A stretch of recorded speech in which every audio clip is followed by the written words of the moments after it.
आपके पास पैसा तो है नहीं। हो जाता है। कैसे हो जाता है? लोग देखते हैं दान वान खुद दे देते वैसे बच्चा, बस यही बात हमें कम जम रही है, इसीलिए वो हम कह नहीं, कह नहीं पा रहा हूँ यही बात। अगर तुम बच्चा लेबरी करके पैसा कमा के और फिर अपना खाते हुए साइकिल से जाते, बहुत, तुम गृहस्थ होकर बच्चा फिर वो अंधा बटे पड़ा चबाए वाली बात सुनाओ। एक अंधा एक दुकान में गया, वहां मूंज की रस्सी बटी जाती थी, तो उससे और कुछ देखने वाली काम तो हो नहीं सकती, बटना आता था। तो कहा कि 1 रुपया 1 हाथ रस्सी। सुबह से शुरू किया, उधर भैंस का पड़ा लगा था और वो मूंज की थी, वो जितना सकलाता वो चबाता जाता।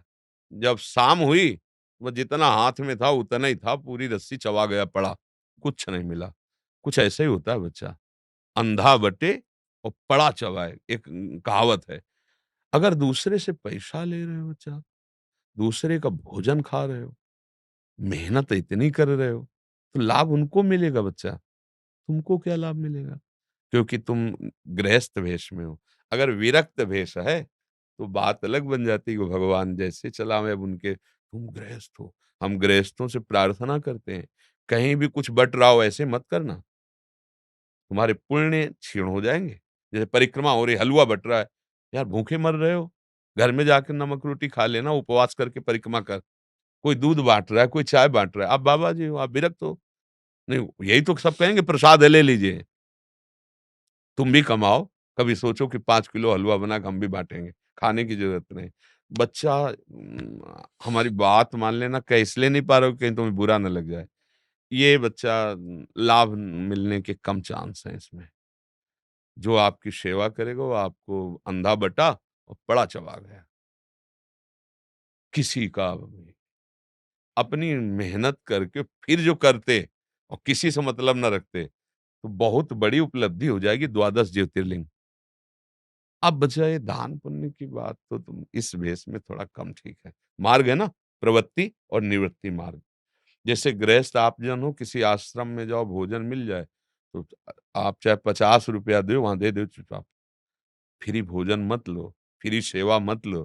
तो आप आए हो पुण्य प्राप्त करने के लिए, आपको प्राप्त हो जाएगा। अगर विरक्त है तो अब उसका आधार भगवान है, जैसे चलावें। आप लोग गृहस्थ हैं, तो गृहस्थ वेश में बच्चा हो, तो मुझे लगता है इसका सुधार कर लो। तो बड़ी मेहनत बड़ी कर रहे हो।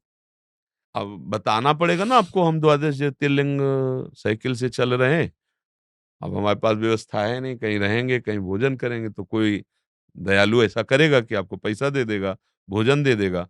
पर वो फ्री नहीं, यहाँ प्रकृति में कुछ भी फ्री नहीं। वो आपकी मेहनत ले लेगा, जो आप मेहनत कर रहे हैं ना। इसीलिए संत जन विरक्त भेष के तो अब भगवद आश्रित है। कपड़ा पहना दिया तो जय जय, हलवा मिल गया तो जय जय, नमक मिल गया, नमक रोटी तो जय जय, भूखा रहा तो जय जय। ऐसा चल, पर गृहस्थी में एक है, गृहस्थी के लिए शोभा नहीं देता। आप भले न करो लेकिन आप कहोगे। ऐसे क्यों तुम्हें कोई भोजन देगा?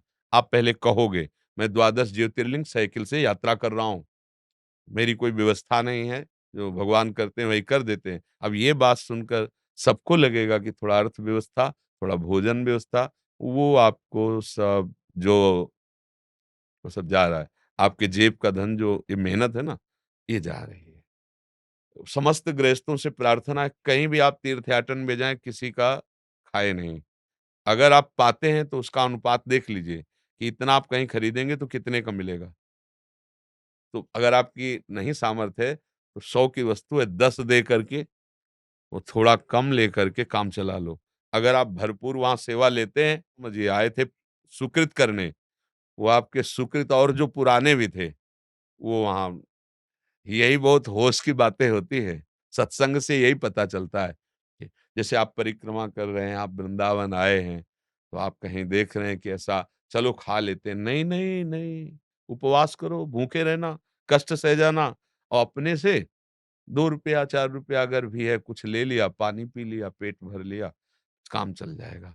हमें दूसरे का नहीं, मेहनत करके पाना है गृहस्थ धर्म में। यही तो गलतियाँ हो जाती, तभी लाभ नहीं मिलता कि हम गए थे तीर्थयाटन करने, पर अशांति है।